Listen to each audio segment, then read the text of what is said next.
On this episode of Lingkod Bayan Diaries, ating tunghayan ang kwento ng isa sa ating mga honor awardees. To be a CSC Pag-asa Group Awardee is such an honor. Hindi namin siya inasahan, so we just wanted to put names on the innovations na naibigay namin sa Davao de Oro. Ako po si Joycel R.O.D., Provincial ICT Officer ng Provincial Government of Davao de Oro, Team Leader ng eGov Technical Team. I'm George Danhil M. Duran, Computer Programmer 3. Ako po si Mr. Wilfredo M. Galagala, Information Technology Officer 2. Ako po si Antonio Isimeni, Information Technology Officer 2. Ako po si Antonio Salarda Jr., Computer Maintenance Technologist 2. Kay eGov Technical Team are employees of the Provincial ICT Office of the Provincial Government of Davao de Oro. So kami yung gumagawa ng mga systems and innovations and nagsusupport din sa mga na-implement na mga systems sa iba't ibang departamento ng probinsya. Marami kaming projects, actually our systems number up to 40. Especially during the pandemic, so doon talaga nakita on how useful ICT was. During the time, challenge talaga yung team to produce projects to sustain yung online na operations. So on our part, we tried exploring open source technology. Tapos marami kaming ina-explore na networks. So first yung system is yung Call the Doc. It's a teleconsulting system na na-implement during the COVID. When the OPD services, yung outpatient department services were stopped, nag-resort to teleconsulting. Another project mentioned is yung COVID testing information system. So just like any typical molecular laboratory na systems, ito ay data bank ng mga specimens na tinitest, tapos nagbibigay yung system ng result ng mga test. During pandemic, nagamit talaga siya kasi kailangan validated yung result, so QR coded yung aming test result. Isang very challenging project namin is yung household profiling and needs assessment. So, kailangan merong list ng mga possible recipients ng bigas, and then wala kaming updated list nun. So, kailangan in 1 month's time makaproduce kami ng system kasi magro-roll out ng survey sa buong probinsya. Nag-try akong mag-tap sa isang UN organization, yung UNDP.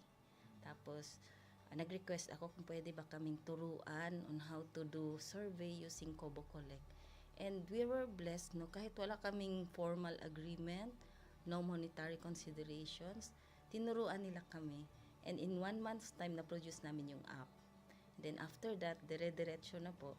Hindi rin namin ma-imagine na in 6 months' time, nakandak yung survey using employees only of the provincial government. So, nakamobilize kami ng mga 200 plus enumerators. Talagang nilibot yung entire province, 236 barangays, bahay-bahay yan. Tapos, nakuha namin yung data with maps.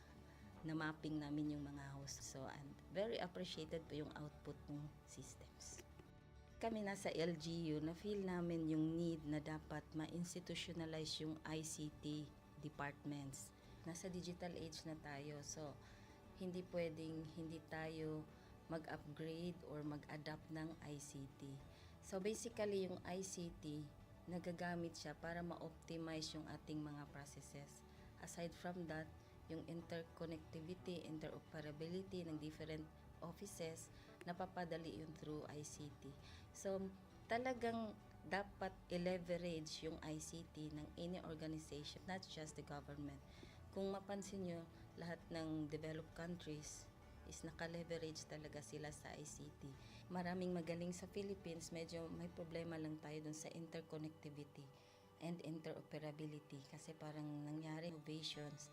And if you can see from the national, paiba-iba yung mga systems hanggang dun sa baba. So, yun din isa sa panawagan namin, sana magkaroon ng uniform na standards and protocols in developing systems para hindi masayang yung mga efforts ng mga nasa baba. Okay, my message to my fellow public servants. So let us continue. Di ba, pag-gift ka, maganda ka, mapapasaya mo yung recipient, kay magiging useful ka sa recipient. So isa lang yun sa palagi kong isinasa puso, no? Continue to adapt to the change, especially in ICT innovation. Even though marami tayong just na related to it, just continue to adapt to the ever-changing progress in technology. Kaya ang masabi ko lang sa mga kawani ng gobyerno, kung trabaho tayo, gawin natin talaga yung nasa puso natin. Gawin mo lang ang dapat mong gawin upang kung ano mang gusto mong maitulong para sa bayan. Na patuloy lang natin ang ating mga mabubuting gawain sa gobyerno para sa ating mga kababayang Pilipino.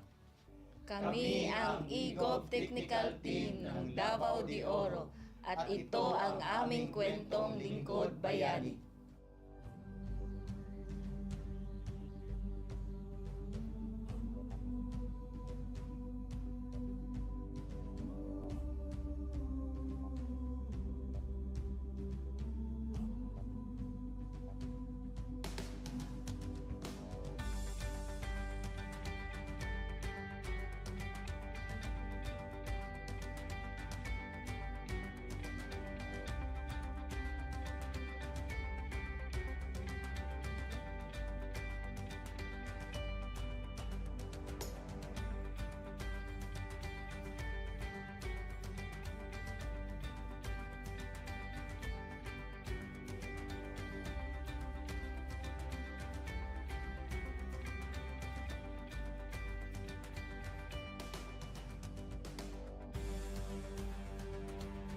Inyong natunghayan ang kwento ng ating lingkod bayani.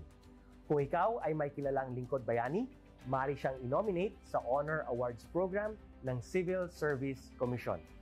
For nomination procedures, go to www.csc.gov.ph.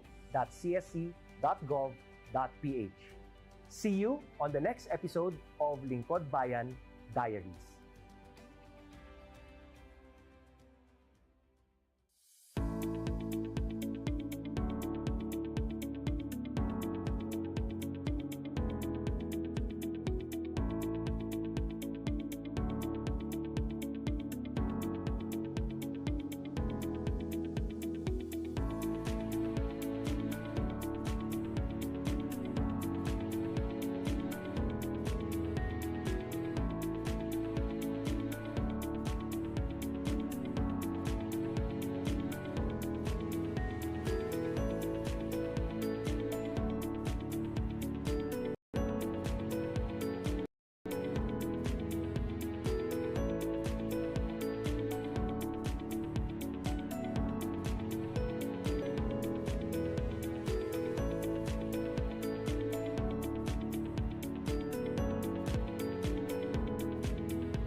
Good day to all of you. On behalf of the Registrar's Office, I welcome everyone warmly. As the head of this esteemed institution, I am privileged to introduce our office and share the valuable services we provide. The University Registrar's Office serves as the administrative heart of our university, functioning as a central hub for academic records, student enrollment, and course registration. We are dedicated to supporting the success of our students and personnel by ensuring the smooth operation of all educational processes. Our mission as the University Registrar's Office will be taking care of the enrollment, graduation, and records management as it takes custody of academic records of all graduates and the issuance of official academic documents of students and graduates. Whether you are a current student, a prospective applicant, a faculty member, or an alumnus, our dedicated team is here to assist you.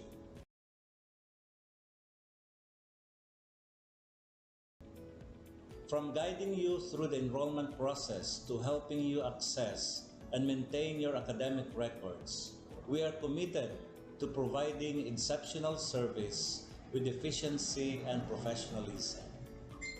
In addition to our core responsibilities, we are continually strive to improve our services by operations. We aim transparency and convenience for all clients, allowing you to focus on what matters most, your education and intellectual growth. As University Registrar, I am honored to lead a team of talented professionals passionate about supporting your academic journey. We understand the challenges and aspirations of higher education and are dedicated to serving as your trusted partner throughout your time at our university. In closing, I extend my heartfelt welcome once again. The University Registrar's Office is here to assist, inspire, and empower you as you embark on your intellectual endeavors. We look forward to collaborating with you and contributing to your success in every possible way. Thank you, and may this be the beginning of a remarkable academic journey for each of you as a university for humanity.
para na rin in the long run, meron pa rin aabutan ang ating mga next generation. Yes. And also, very specifically for this episode, tingnan natin yung transformative power of travel. Yes, because ang teknolohiya natin ay meron din mga pagbabago that also affects travelers in our kind of transportation at iba-iba pang mga pamamaraan ng pagpunta natin sa iba't ibang lugar. Right. So, hindi naman pwedeng puro travel tayo ng travel lang, pero kailangan din natin isipin yung awareness sa awareness, environment, sa environment natin is composed of the natural and especially yung mga nakakabahala that sometimes cause some kind of incidents na hindi favorable sa atin. And that is actually man-made.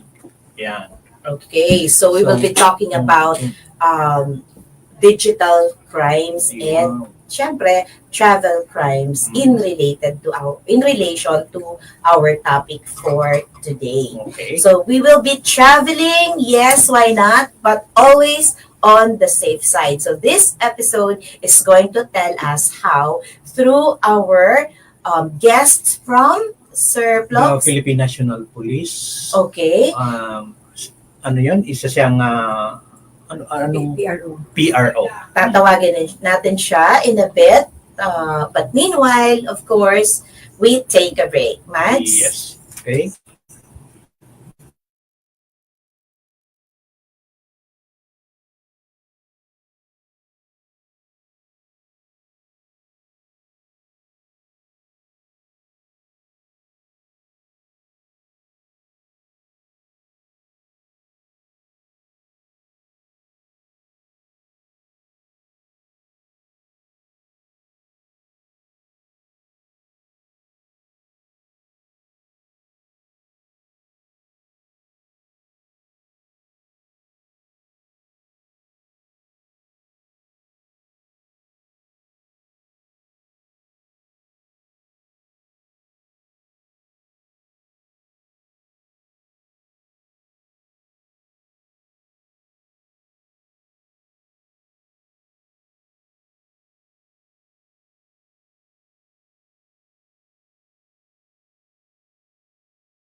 Okay, welcome back, branchers, dito sa DWPU 106.3 for our episode na may titulong Lakbay, kikay, pero maglikay. Okay. Alright?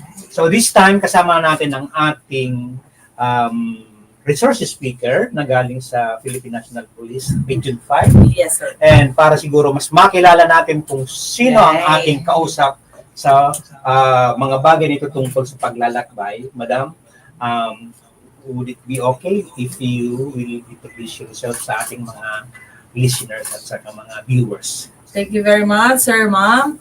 Actually, I am Police Lieutenant Colonel Maria Luisa Calubakit and fondly called Malu Calubakit lang po ng ating mga media partners. Okay. And ating Malu din po sa ating mga kaibigan and sa mga kakilala po natin. And I'm from Police Regional Office 5, Regional Headquarters, Community Affairs and Development Division po. And as the same time, the PIO, Public Information Officer and Spokesperson of PRO 5. Ayun. So, Ilang taon ka na, madam, sa Sa service po, I'll be 27th year this year po. matagal na din. Yes. And you've been in the information office as PIO for how many years na po? No, sir. Actually, graduate po ako ng Bachelor of Science in Education sa Okay. BUTC Tabaco Campus. Okay, so Opo. Teacher. I'm a teacher. Teacher.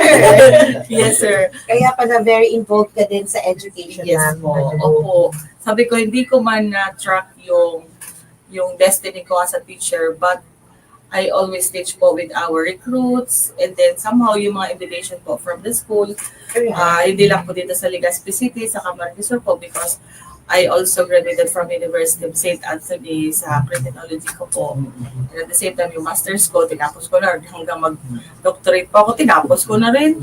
Para po, isang slide lang. Sa bagay, teaching doesn't always happen in the classroom naman. Yes, ma'am. No? Anywhere you can be a teacher and the world can be our university.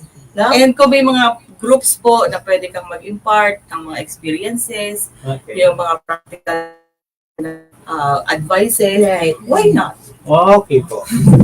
So, madam, dito rin kayo sa Legazpi na Na-assign. Yes po, sa regional headquarters. and dito lang ang residence niyo. Sa Legazpi po. Previously, sa Tabaco po. And then, dahil yung mga anak, syempre po, sir, so dito nagkaklase lahat. May isa po ako sa Bicol University ngayon. Nakagraduate pa lang yung isa, yung nursing.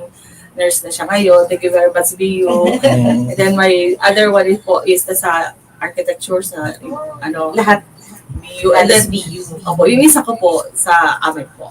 I see. And then I have grade 6 student. Kaya dapat talaga dito ka talaga din sa Legazpi. Yes, opo. But anyway po, Ma'am Malu, you were informed that our episode for today with tourism, most specifically with travel. Very napaka-exciting. interesting. Oh, thank you. Kahit kami very interested in the Minister Vlogs to know about these things kasi we're gonna be talking about travel crimes. Yes. So napaka-exciting mag-travel.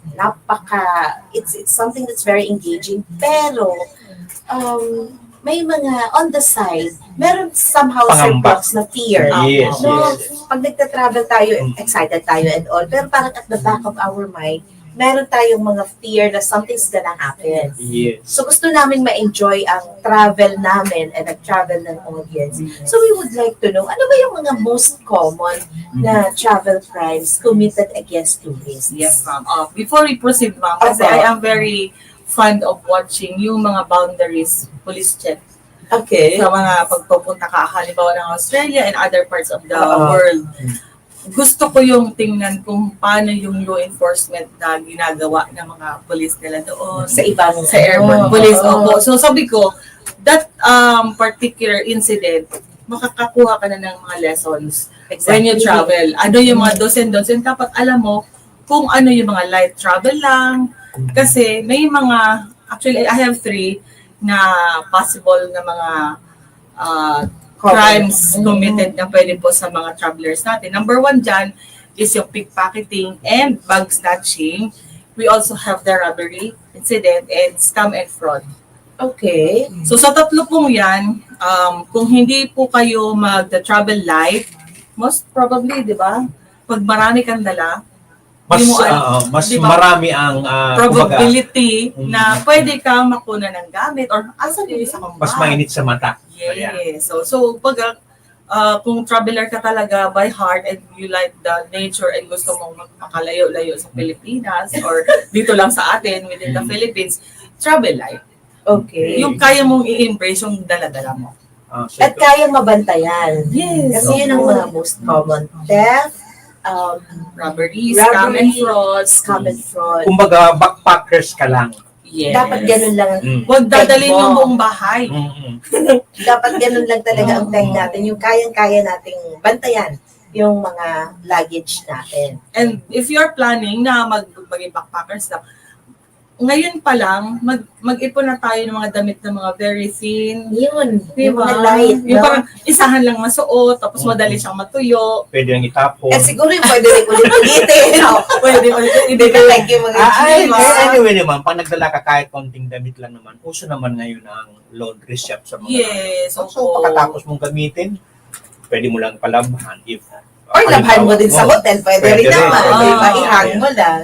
sometimes ang kalaban natin yung minsan yung katamaran. Yes. Pero nagka-interest lang din po ako, Mamalo, dun sa sinabi mo about the scam. Ano mga usual scam na pwedeng magtakutin natin yung audience para maging careful Opo, sila? actually marami. Yung fake tour packages. Yan. Ah, syempre. Maraming. Yung So, hotel paano niyo po accommodation. malalaman na Fake siya. fake siya? Ano ba yung mga red flags niya? Sabi baga, huwag mahihiyang magtanong. So, meron tayong Department of Tourism na pwede natin pagtanungan. I-check, double check, triple check, and then 10 times, i-check nyo. And magtanong-tanong, kumusta tong travel tours And na to? siguro, Kasi yung everything is package, done online yung packaging din nila is mayroong konting kumbaga, kung masyadong napakababa, too good to be true. It's possibly Magduda not ka na true. din. Halos pambigay na lang.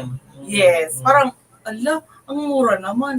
Parang mas mahal pa yata ang pa-Manila. Magduda ka na. Magduda ka Yes. na. Tamang duda. Yan. And magtanong, kilala nyo kung sino yung mga dating clients nyo. And number one siguro, meron ding mga reviews sila, di ba? Opo, yes. Dapat ganon. Dapat careful tayo Hindi sa tayo mga na, ganyan. too good to be true. Ito kayo, bayad agad. No. And yun pala, wala ka namang tour na aasahan. Yes. Especially that everything is done online. Ngayon, for several times na nag-tour kami, talagang online lang din, ma'am, ang transaction. But I'm happy na hindi pa naman ako na-scam. Legit somehow. Legit siya. May legit check. Pag ganun, inuulit-ulit ko na lang. Same travel agency. Yes. Ano pa pong scam? Hotel accommodation. Correct. Akala mo, okay na. Pagdating mo doon, may laman pala. So, Tapos mali minsan, na naman. minsan ang ganda-gandang ng mga pictures ng ng amenities. Pagkatapos pagdating mo, sa dulo, nabali ang sanga. Okay na yun. Wala ka na magagawa. Bayad Wala ka na. na. Tsaga ka na lang. Maghanap ka na lang. Or kung medyo may pera ka naman, di mag-change hotel ka. siguro mas okay yung bayad on On the spot na lang. On the spot na Opo, lang. opo. But Kaya normally, sabihin mo gano'n doon. naman. Parang Mas maganda. reservation. And yung yung mga nagda-travel po, baga may mga videos na pwede tayo mapagkunan ng mga, di ba? Ay, maganda to. So, mga Yes, vloggers. yung mga nag-DIY na. Mga vloggers. Meron din.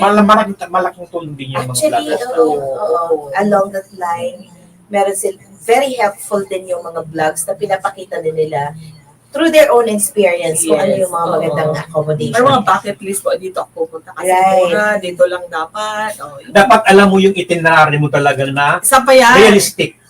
Ano pa yon, yung transport vehicle, yung may itinerary. Yun ang nalaman ko na kailangan ng every traveler na meron kang itinerary. Huwag kang pupunta doon na hindi mo alam kung ano gagawin o doon ka pala mag-decide ka ba, Waste saan siya of pupunta? Waste Sayang na of oras. time, Opo. waste of money. But anyway, ako talaga, because at this age, mas preferred ko na rin talaga legit na travel agency. Para wala ka nang isipin. Opo. Din. Mahal man ang kaunti, okay lang yun. But anyway, At lahat least, na nakaprogram. sigurado ka na Safe ka naman. Safe yun, mas safer.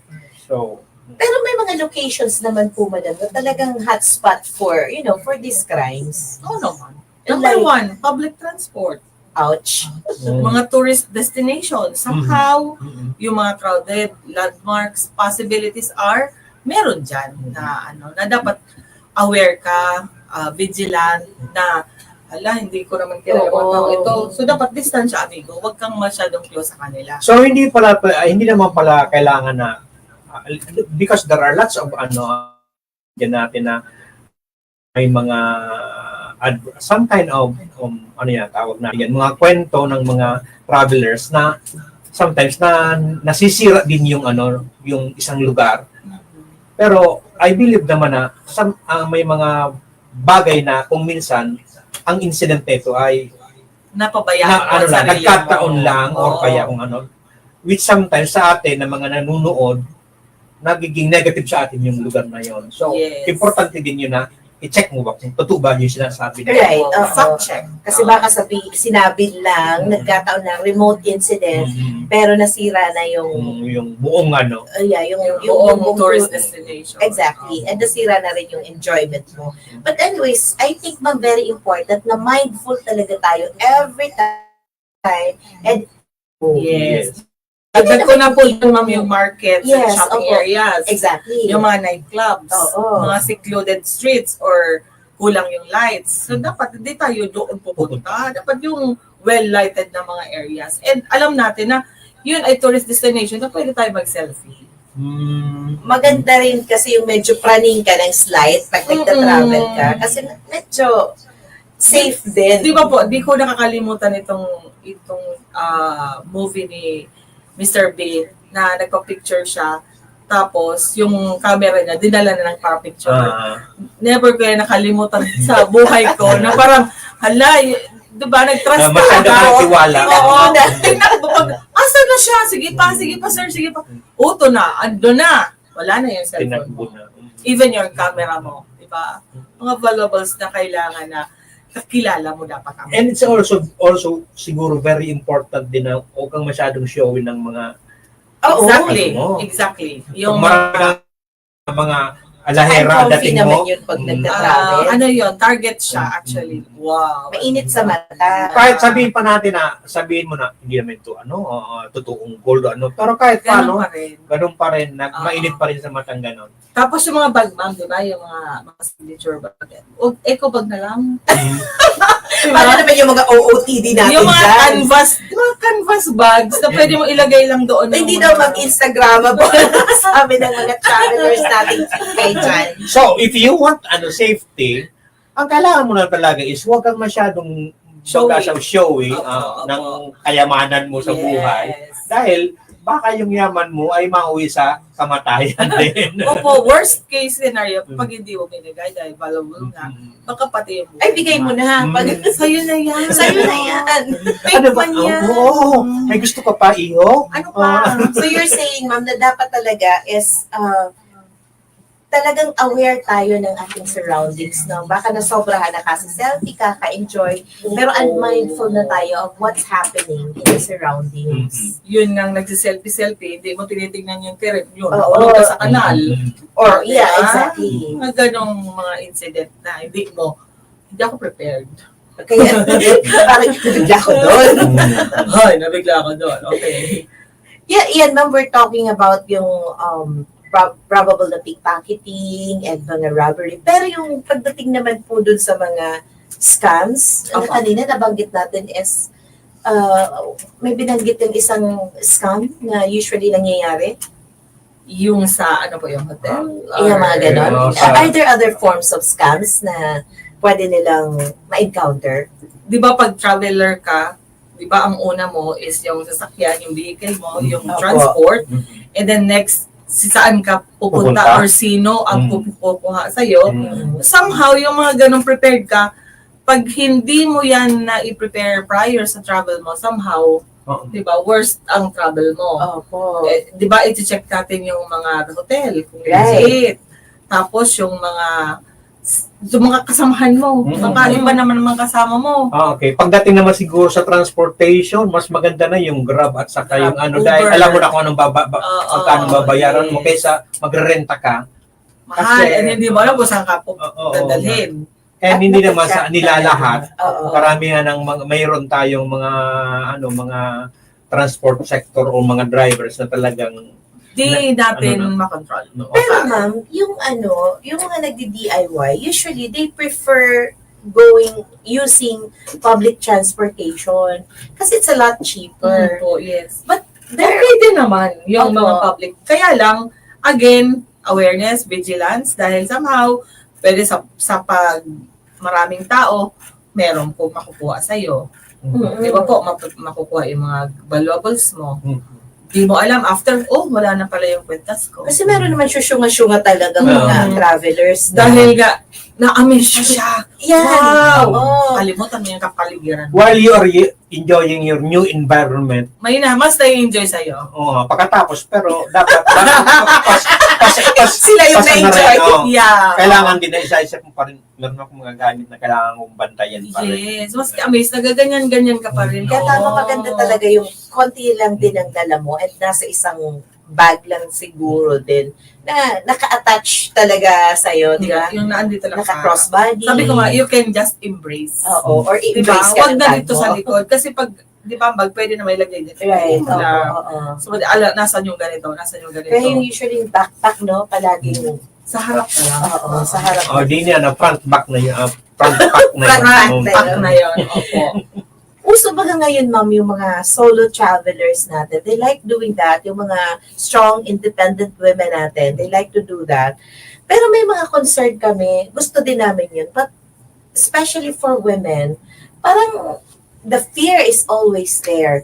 So I'd like to know po, ano kaya yung mga advice that you can give them sa mga solo travelers? But of course, before you answer that, Mama Lu, we will first take a break, no? And we'll get back to you po.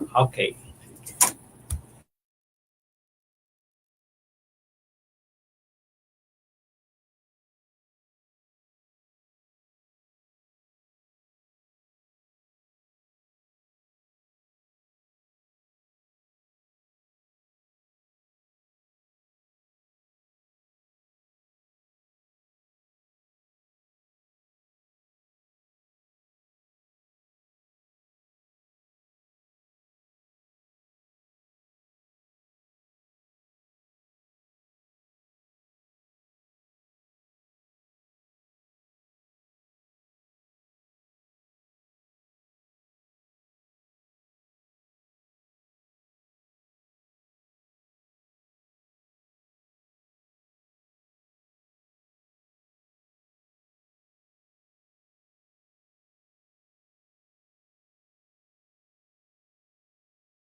Yeah, and so we're back here at the branch at BWBU 106.3 FM. And eto pa rin tayo sa episode natin na Lakbay, Kikay, pero likay. yes. So, balikan natin, Sir Plox, yung hanging question natin kay Mama Lu about the concerns of women, especially solo travelers. So, what advice can you give them po when they travel, not only locally, but especially abroad? Okay. How can they keep themselves safe in an unfamiliar place? So I will fit myself doon sa female Opo, travel. go! Okay. First, I will inform my family na mag-travel ako sa country na ganito, and ito yung itinerary ko. Kasi solo po ako eh. So if ever man po na within the Philippines, advice ko lang po is meron kayong mga hotline numbers. Yung mga hotline numbers po ng Philippine National Police is readily available po sa aming mga social media accounts. So lahat po ng mga police stations sa Pilipinas, meron po kaming FB accounts or FB page na you can get the number of the police station. And then kung may mga areas kayo na pupuntahan, so number one, save the hotline number. Okay. And then at least alam mo kung nasaan yung police station. And then after I-research that, na. yes, i-research mo na. And then pupunta ka sa ganito kung mga remote areas. So kailangan may nakakaalam kung nasaan ka. Okay.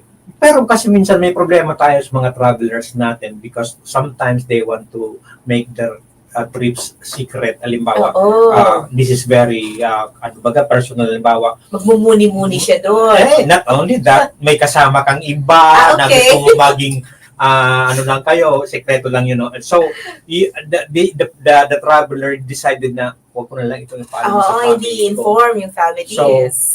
what do you advise to them? Okay, timely. Mahilig akong manood ng mga real life story na nag-travel yung partner, girlfriend and boyfriend, malayo sa Kabiasnan.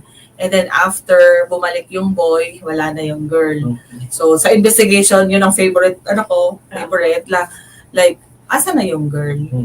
So only to find out after 2 weeks, 3 weeks time, meron palang argue yung dalawa, tinapon yung body ng babae, and then umuwi siya. And then later on, siguro mga 1 week after, conscience attacks. So umalis siya sa bahay yung lalaki, and then Killed himself. Yes, para wala na. Sabi ko, asa na yung hustisya doon sa girl? Mga vlogger po kasi yon. So, as much as possible, again, kung may mga secret or alone ng mga travelers, di ba po, napaka-crucial sa part mo na ilalagay mo ang sarili mo sa delikadong sitwasyon, hindi alam ng family kung nasaan ka. So, better think na kung gusto mong maging solo sa buhay or mag-yoga ka, di ba? Kailangan meron ka rin somebody na kausap kung nasaan ka. Kasi for your own safety din naman po yan. And it's also unfair naman sa mga magulang na sinisikreto mong kaligayahan mo, pero pagdating sa problema, damay kami. Po, yes. Kami ang may aberya, di ba po? So, lesson din sa ating mga travelers, especially those who keeps on traveling na hindi nalalaman ng pamilya, ng mga kasamaan, mga barkada, it's not good to be traveling na, although siguro from time to time, kailangan mong gawin sikreto, but not all the time naman siguro. Soul searching ba? Especially kung ang pupuntahan mo ay isang lugar na delikado. Yes. Mag-research. Yeah, siguro kung ayaw talagang ipaalam, better be safe. Maging ready talaga, i-research na kung saan siya pupunta. Or kung talagang hindi maiwasan, at least one person siguro, kung hindi naman kailan ng family, kung not in good terms with the family, a confidant siguro na pwede niya talagang sabihin na where the person is going. Dagdag ko na yung pepper spray. Yeah, no. Sige nga po. Sige. Kung mga Effective ba yun? Opo, effective naman siya. Kasi itong friend ko na pupunta sa remote area dito, sa Bicol region lang, sabi niya, meron ka bang pwedeng mapagbilhan ng pepper spray? Sabi ko, meron naman. Saan niyo nabibili, ma'am? Sa mga sa mga firearms, sa mga Okay. So, matanong kita, madam, dyan sa baging yan, ano pa ba ang pwedeng dalhin ng isang traveler na hindi bawal? Yun lang po, ang hindi bawal. Pepper spray. Opo. Maliit lang kasi naman siya. Na pwede mo. So, yung sa mga firearms center na nabibili, yes. Legit yun. Talagang effective yun. Opo naman. For naman yun? For personal security. Kahit hindi ka naman, kaya naman siguro, ang siguro niyan, kahit hindi ka magka-travel for your safety, yes, opo naman. Especially for the girls. Yes. And even for the boys. I don't even know how that looks like na sa spray lang siya. Ceiling parang spray lang po siya. Is it expensive? Hindi naman. Affordable. 500 or 600. Parang nagbabalak ito. Hindi, gusto ko lang talagang, for the kids, for my daughters. Yes. Although yung isa kong daughter, taekwondo. Double purpose na rin yun. Pwede mong, kung kakain ka, sprayin mo yung pagkain mo. Hindi mo na kailangan. Wala po tayong mabibilhan dito sa Legazpi. I think in kasi yun nga, tinanong na yan sa akin. Okay. So yung mga online din, may online din. Pero pwedeng meron ma'am sigurong online, kaya lang siya. I'm not sure ka naman. Baka ang ilabas doon how effective is that? Yung sa lamok.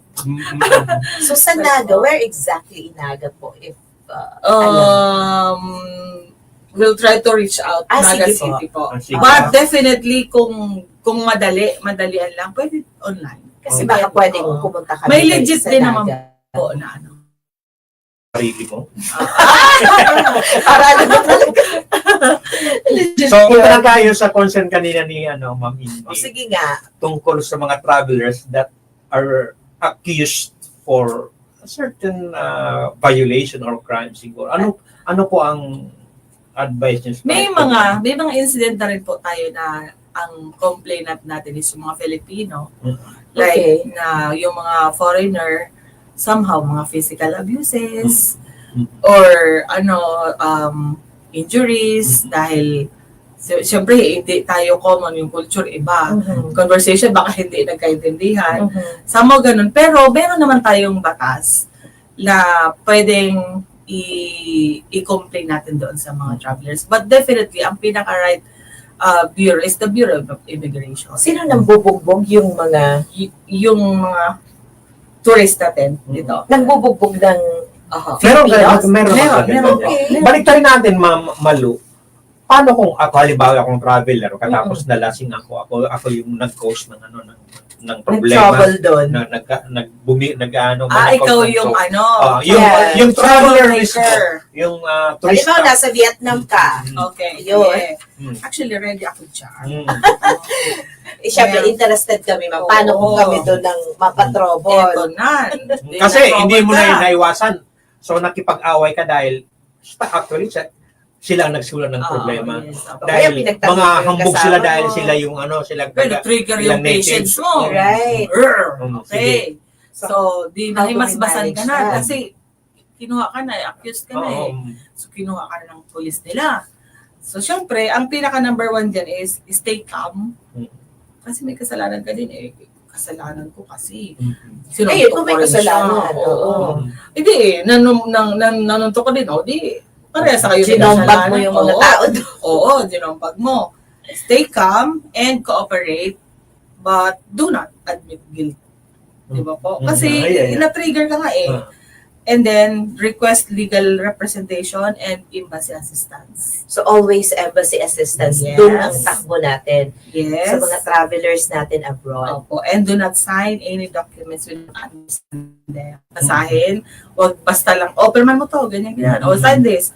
No. Pwede ka ba madam na before you sign anything, pwede ka ba magsabi na, let me do it with legal assistance. Legal assistance. And follow local legal procedures and avoid, again, dahil kanina aggressive ka, laylo na. Ang embassy ba natin, madam, palaging may reading legal and officer na pwedeng mag-assist? Kaya pag pumunta ka talaga abroad, alam mo kung numbers ng embassy mo. Tapos kung sino doon ang ambassador. Pero ang fear ko din, ma'am, halimbawa, hindi naman yung tipong si Sir Flox ng jombag sa Vietnam. But what if wrongfully accused ka lang of something? Kasi normally, halimbawa, meron truth will always set you free. I wish that were true. And CCTV is there. Diba? May mga CCTV naman na magiging proof na innocent ka sa mga accusation na binigay sa iyo. Pero I think, pwede naman. Pwede yun. Pero syempre may fear ka pa din eh kung traveler ka. So siguro very important din. I don't know. Tinitingnan ko lang baka importante talagang alam natin kung ano yung mga pwede nating ma-violate. Usually, ano ang ma-violate ng mga Filipino tourists abroad? So, it's very important din pala, madam. Curfew law. Curfew sila, di ba? Tapos, minsan, sanay-sanay tayo dito sa Philippines na basta lang tayo lipat ng daanan without using mga simple na gano'n. Yung mga gano'n lang. Jaywalking. Relax kasi tayo eh. Or kaya nagtatapon lang ng basura. Yun, mga violation. Naalala ko kasi meron kaming student once na pumulot lang ata ng basura. No, not basura. May wallet or something. Napulot lang niya actually. I don't know, baka hindi niya alam kung kanino ibabalik or what to do about it. Pero parang na-apprehend siya. So, possible naman na mangyari yon sa mga tourists, di ba? Pero, still, you can prove your innocence. Another incident na siguro marami naman nakakaalam nito. But for those who are not yet familiar with this kind of scenario, there are cases na kung saan kapwa mo pasahero, may dalang bag, tapos pinahawakan muna sa'yo. Tapos may laman palang kontrabando. Normal yan. Marami tayong mga kababayan. So, iwasan natin yan. Huwag masyadong matulungin. Trust trustworthy din, di ba? Hindi ka dapat magtiwala agad.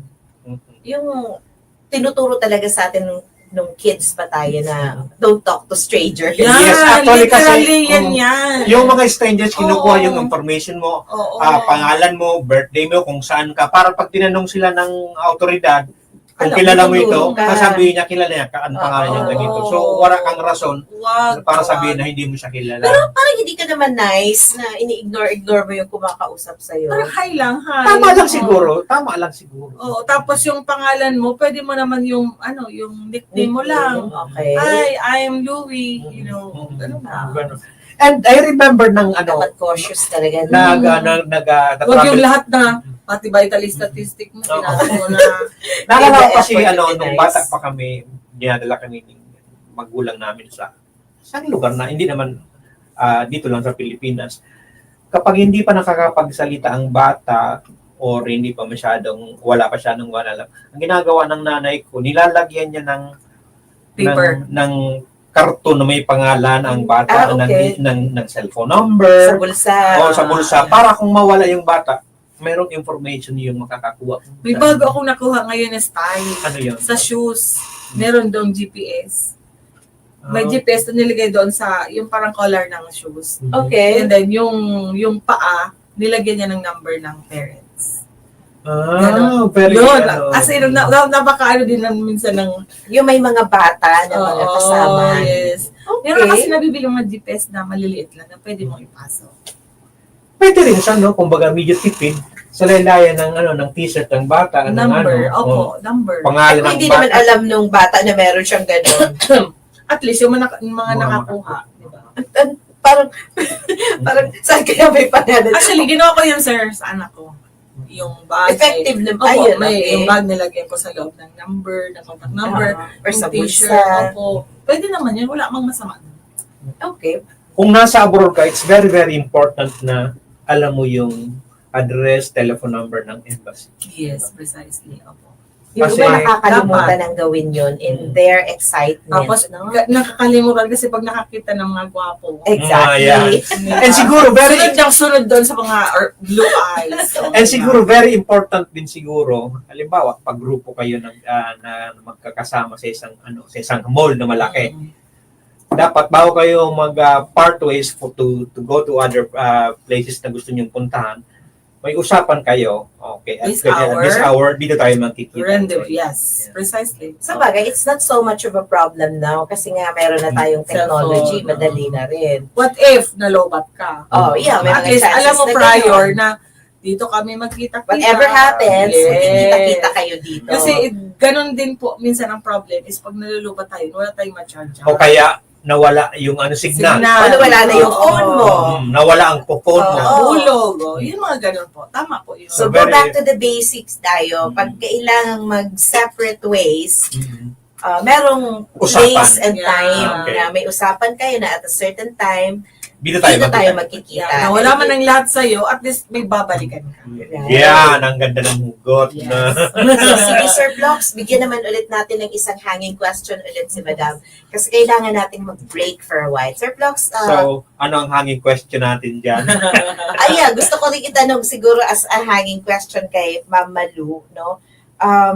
Para sagutin natin after a while. Dito ba sa Pilipinas, meron tayong mga dedicated police at mga special patrols na talagang para sa tourist lang. But of course, you will answer that in a while after this break. Okay. We'll be back.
We're back na naman dito sa ating DWBU-FM 106.3 sa ating The Branch, sa ating episode na may titulong Lakbay Kikay, Pero Pero Likay. Okay.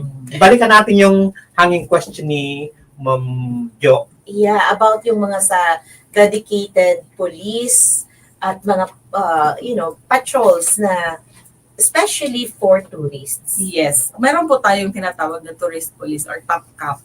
So mga naka-deploy po sila sa mga strategic tourist station dito po sa Bicol region or even other places po. May mga tourist police tayo like Boracay. So makikita niyo sila yung mga nakaka-short. So sila yung nag-entertain or nakikipag-communicate sa mga foreigners natin na at least kumusta or how are you? Where are you going? We can be of help or anything na kailangan ng assistance, we are here and we provide numbers if ever. Sila ba ay dumadaan din ng certain training especially po with for DOT. Opo, under din po sila ng Department of Tourism. Meron mga special qualifications po pag dapat gwapo. Opo, dapat, di ba? Ganon? Yes. Right. Kaya pag Face sinabi, value. pag sinabi top cap, ay pogi. Kaya Okay. Tapos, you can communicate, of course. Gwapo ka man, hindi ka man makipag-communicate. Yung Tapos, communication skills. tapos dapat din siguro these police officers merong alam sa tungkol sa history. Actually, ng lahat ano. po sila. Kasi ng mga tourist guide na rin. Yes, precisely. Ganun Yeah, pala. naka-ano po, meron kami yan. Nag-undergo sila ng training para pag na-deploy sila, they can entertain. And they can, of course, makapagsalita sila ko, what is this tourist spot about? Ano to? Okay. So dapat important talagang yun. may certain qualification din na different from the regulars. Yes, Na, opo. oh, well, it's good to know. Or specialized unit din po sila sa Opo. PNP.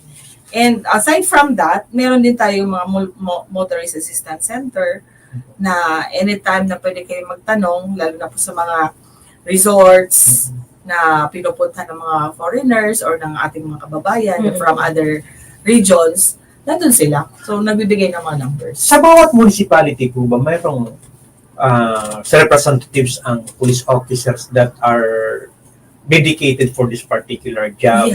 Yeah, meron po. At least Bawat municipality mayroong train dyan. Depende po sa location. Okay. Kung meron, alibawa, sa Karamuan po, isang team doon. Ang isang team po mga ilan? 7-8. Okay. So, half-half. Where else? Saan pa? CWC. Okay. Diba? May mga ano tayo dyan. May mga foreigners na nag-surf. Okay. Sa Calagwas, meron tayo dyan. Basta yung mga pinupuntahan po ng mga popular tourists. Yes. Kasama po ba sa kanilang training yung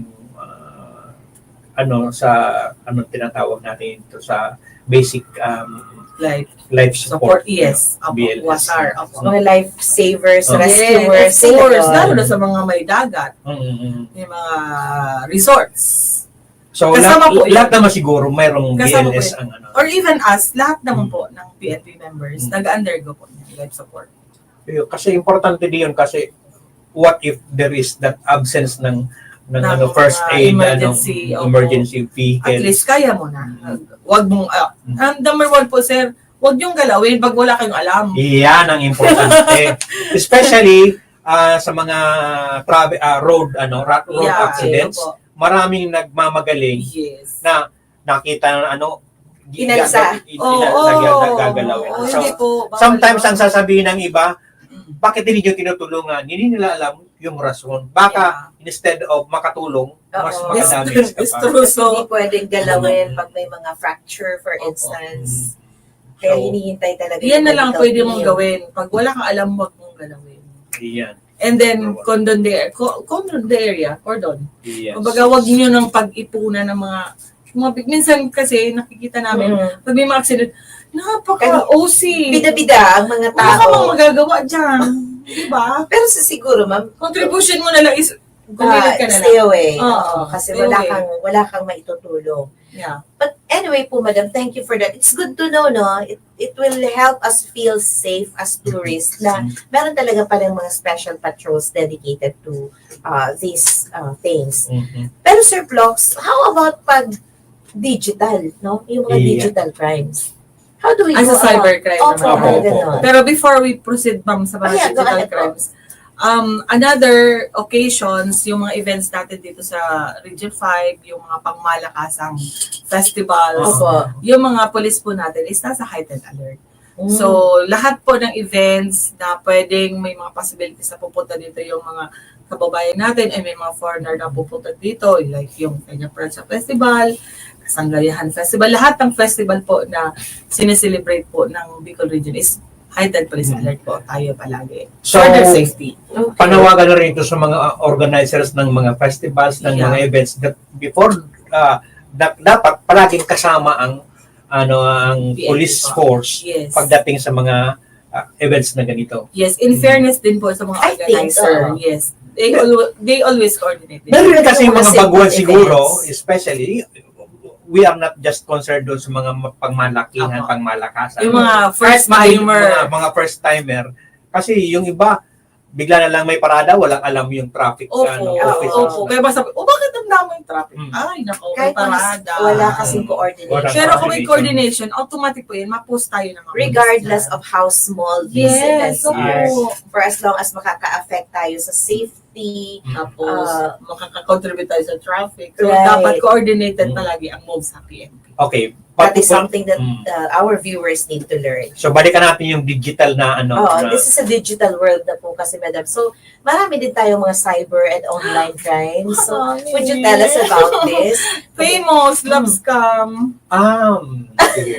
Love scam. Ang dami-dami naman. Wait, ba ang kasi love mga- scam? Yes. There are lots of sites about Opo. partners, Yeah. looking for a Kaya sabi partner. ano pa ngayon? Bakit kaya sila naniniwala sa ganun? Like, ito, just an example. 60-year-old na siya, na promise yung kachat na pupunta dito sa Philippines dahil doctor, allegedly yung guy, pogi, etc. And pupunta sa Philippines para i-cure siya. And then, nagpadala na 200,000 for the travel expenses of the guy. Oh my God, walang dumating. So, goodbye. Goodbye 200,000. So, red flag na rin yon kapag ka nakikipag-chat ka sa kung sino mang foreigner at hinihingan ka ng pera, parang baliktad, Filipino ka or Filipina, Diba? pagkatapos ikaw ang magbibigay papunta ka dito. But seriously po, Meron pa, ma'am. Oh, go ahead. Meron na naman na foreigner na mag-chat sa'yo na may papadala ko sa'yo yung package and you send me 50,000 pesos para ipadala ko na to. Ano yung laman ng package? Hindi, Wala. wala nga. Parang, hello, bakit ka magpapadala ng utang ka ng 50,000? Ipapadala mo doon sa tao para sa package na hindi mo alam kung ano laman nun. Hello, wake up. Those are red flags na talaga. Opo. Pero seriously, meron pa ngayon kasi naging popular siya like long time ago. Like, Personally, I played with that. Okay, with para that lang- particular guy. Like, just to get to know how it happens. So, I like this, I love like that, and then, papadalhan kita, I will send a bulk buy and box, and with money inside, sabi ko, to be true, hello. Sino naman na mga normal na tao magpapadala ng pera sa box? Hello. Samantalang may mga bangko. Diba? And Tapos, okay na, sige na, conversation kami. Sinasakyan ko lang siya. And then sabi niya, okay, so send me 50,000 pesos. Sabi ko, I have no money. I only have 5,000 pesos. Sabi niya, okay na yan, partial. So sabi niya, where are you? Where are you now? Di pinicturean ko yung car ko, tapos sabi ko, I'm going to, a bank to transfer the amount. Hanggang doon lang. Tapos galit na siya after. Kasi, di ba, alam niya na, pinaglalaroan ko lang. May mga siya. cases din ngayon, madam. Halimbawa, ikaw ang alam na foreigner ka, traveler ka, or kaya you temporarily stay in the Philippines. Pagkatapos, merong tatawag sa'yo, ako ngayon si Commander, Okay, different. Maraming Meron ganyan. din po. Maraming ganyan. Meron din po. Oh. Actually, experience-wise, experience-wise, may magte-text, like, we need 20 sack of rice. Para nga sa revolusyon o para Yes, sa opo, sa kanila, kay Commander, kailangan na ganito. Siyempre, yung tinextan, friend ko naman nag-uusap kami. So, anong ginawa mo? Sabi niya, nag-go ako, bibigyan ko talaga sila ng 20 sack of rice para wala silang masabi sa amin. Kasi ano naman maganda din naman ang flow ng business. And then, next day, nag-text naman yon. Sabi niya, pwede Gcash na lang. Sabi niya, no, kailangan bigas ang ibibigay ko sa'yo. Tapos, next day, hindi na pumayag ng rice na gusto. Pera. Sabi naman nung hinihingian, ay hindi. Pag sinabi nyo kasing bigas. Kung cash lang. Kaya ready na yung 20 sack of rice. Saan ko ito idadalhin? Parang na-sarcastic yata yun. O yun, may mga threats na, like papatayin ko yung kilala ko. Alam ko kung anong oras ko umuwi. Tapos sabi niya, yan ang alam nyo. Kasi wala akong pamilya. Binata ako. Hello. Sayang, ang saya pa sana ng usapan natin, Ma'am Malu, no? Kaya lang we only have 1 hour. Lumipas na naman ang 1 hour nang hindi namin napapansin. Yeah, but of course, dahil ito ay travel kikay, pero likay, siguro we'll ask you na lang po, Madam, to tell our viewers and our listeners kung how can really tourists keep themselves safe without really worrying too much. Kasi parang nakakapraning naman na nag-travel ka nga para ma-relax. Pero tensionado ka naman. So, okay, wrap up na lang, Madam. Our viewers? Yes, okay, wrap up. Target area, saan? Safe ba siya? Okay, so is there anybody na pwede nyo punta or pwede nyo hinga ng tulong if ever na may something wrong? So, nearly, police station ang pinakamalapit na kaibigan kung wala po kayong mga kamag-anak doon. And then, always inform your family members kung saan pupunta. And then, travel light. Sabi ko nga kanina, travel light. So, kung may huwag niyong dalhin yung bahay or yung buong kwarto niyo para mas maasikaso niyo, mas nasa site lang ng traveler natin yung mga gamit, lalo na yung valuables. Never show your valuables, yung mga 24 carats, yung mga gold, yung mga Rolex, huwag nyo na pong gamitin kasi hindi naman po yan kailangan. May cellphone ka naman para tingnan kung anong oras na. And yung hotline, palaging isi-save sa cellphone number. Ito pinaka-importante. And then kung hindi man po tayo, kumbaga malulubat kayo, palaging meron kayong, yung power bank na at least during emergencies meron kayong sasaksakan. Do not go to areas na mga madilim. Ano nakalimutan natin? Legit, magtanong. Always inform your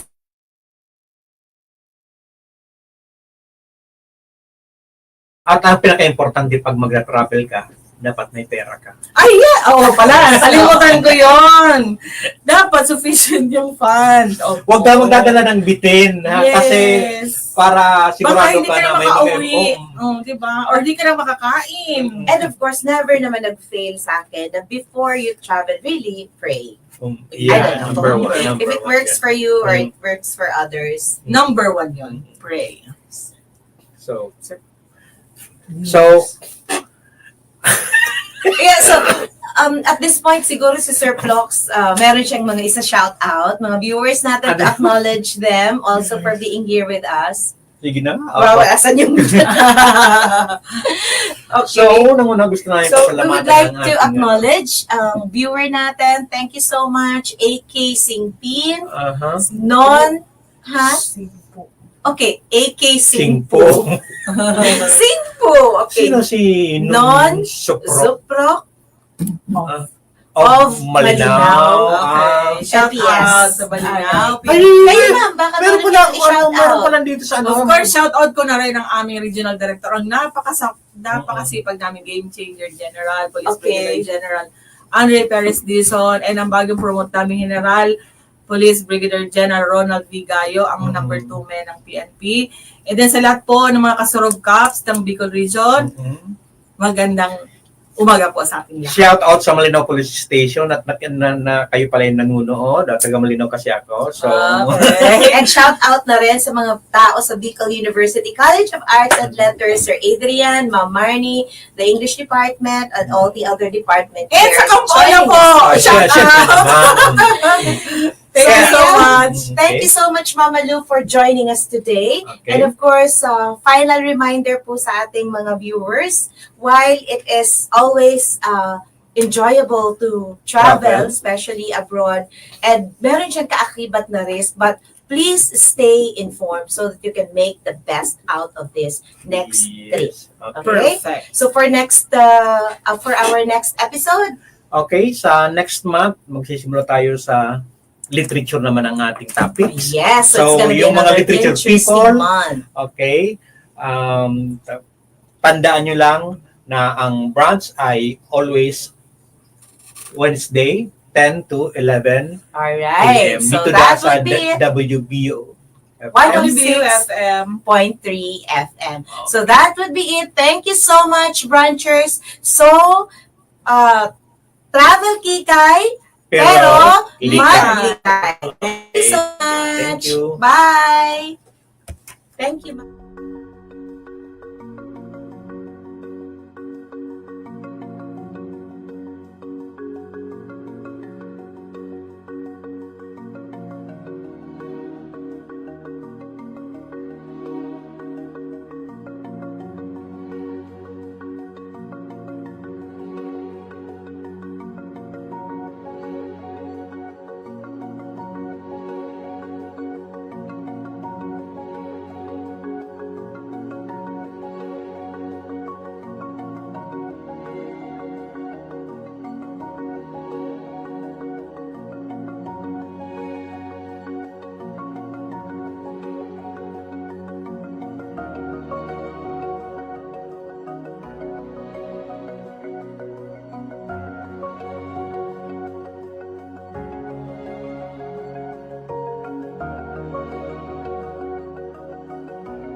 On this episode of Lingkod Bayan Diaries, ating tunghayan ang kwento ng isa sa ating mga honor awardees.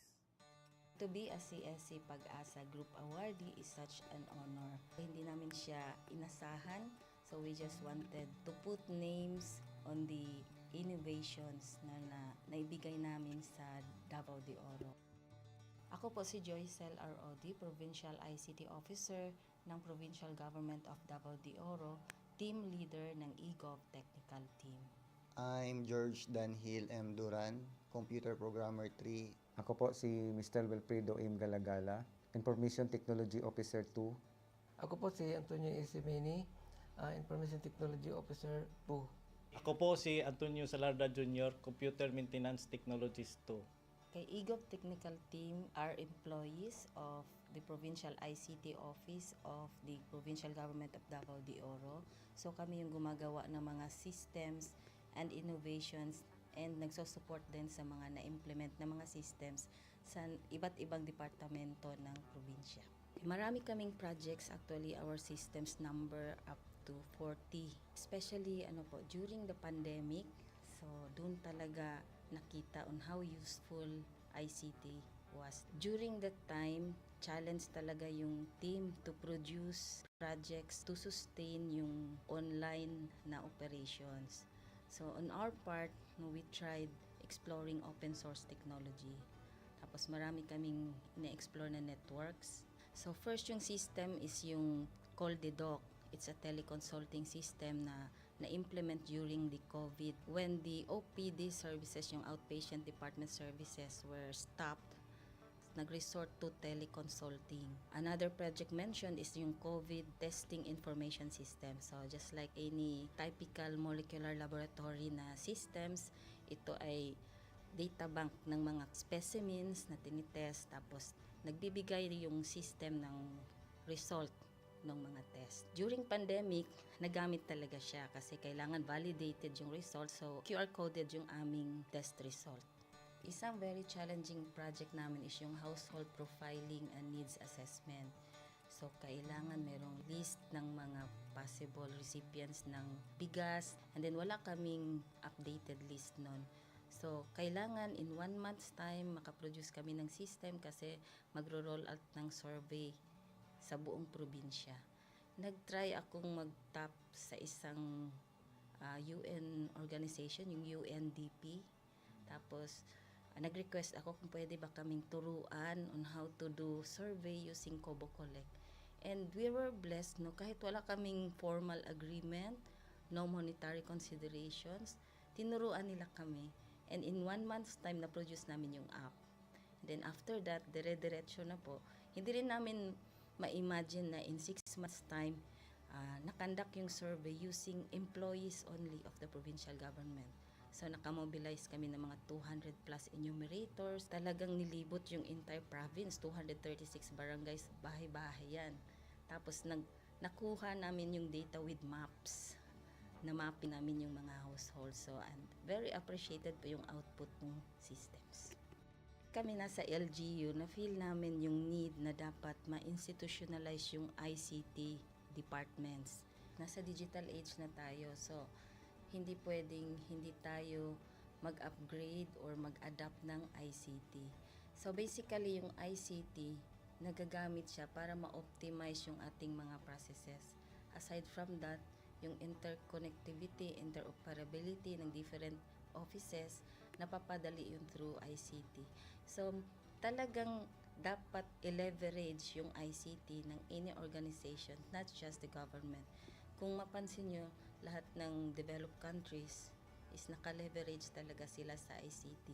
Maraming magaling sa Philippines, medyo may problema lang tayo dun sa interconnectivity and interoperability kasi parang nangyari, parang kanya-kanya yung mga LGUs, kanya-kanyang innovations. And if you can see from the national, paiba-iba yung mga systems hanggang dun sa baba.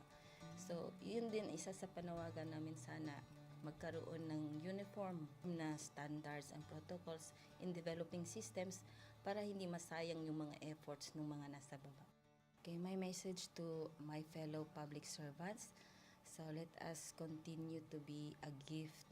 Di ba, pag gift ka, maganda ka, mapapasaya mo yung recipient, kay magiging useful ka sa recipient. So, isa lang yun sa palagi kong isinasa puso, no? Continue to adapt to the change, especially in ICT innovation. Even though marami tayong challenges na related to it, just continue to adapt to the ever-changing progress in technology. Kaya ang masabi ko lang sa mga kawani ng gobyerno, kung trabaho tayo, gawin natin talaga yung nasa puso natin. Gawin mo lang ang dapat mong gawin upang kung ano mang gusto mong maitulong para sa bayan. Na patuloy lang natin ang ating mga mabubuting gawain sa gobyerno para sa ating mga kababayang Pilipino. Kami ang EGOV Technical Team ng Davao de Oro at ito ang aming kwentong lingkod bayani.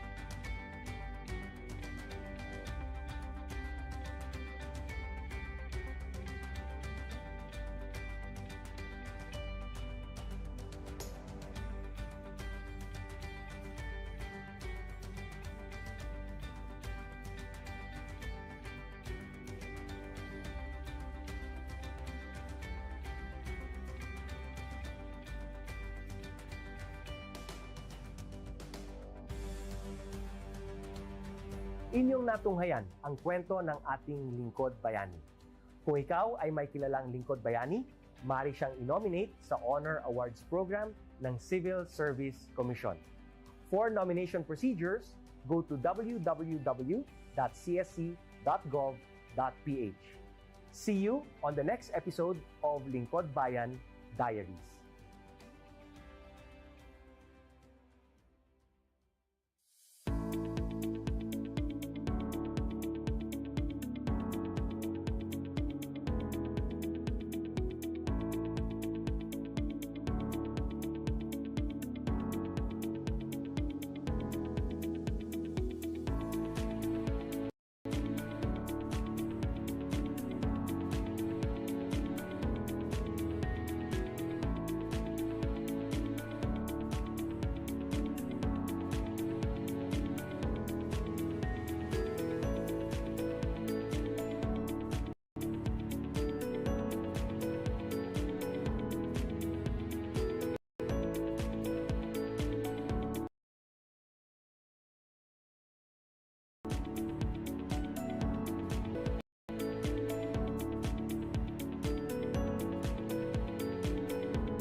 Good day to all of you. On behalf of the University Registrar's Office, I welcome everyone warmly. As the head of this esteemed institution, I am privileged to introduce our office and share the valuable services we provide. The University Registrar's Office serves as the administrative heart of our university, functioning as a central hub for academic records, student enrollment, and course registration. We are dedicated to supporting the success of our students and personnel by ensuring the smooth operation of all educational processes. Our mission as an academic unit, the University Registrar's Office, will be taking care of the enrollment, graduation, and records management as it takes custody of academic records of all graduates and the issuance of official academic documents of students and graduates. Whether you are a current student, a prospective applicant, a faculty member, or an alumnus, our dedicated team is here to assist you. From guiding you through the enrollment process to helping you access and maintain your academic records, we are committed to providing exceptional service with efficiency and professionalism. In addition to our core responsibilities, we are continually strive to improve our services by embracing technological advancements and streamlining our operations. We aim to enhance accessibility, transparency, and convenience for all clients, allowing you to focus on what matters most, your education and intellectual growth. As University Registrar, I am honored to lead a team of talented professionals passionate about supporting your academic journey. We understand the challenges and aspirations of higher education and are dedicated to serving as your trusted partner throughout your time at our university. In closing, I extend my heartfelt welcome once again. The University Registrar's Office is here to assist, inspire, and empower you as you embark on actual endeavors. We look forward to collaborating with you and contributing to your success in every possible way. Thank you, and may this be the beginning of a remarkable academic journey for each of you as a university for humanity.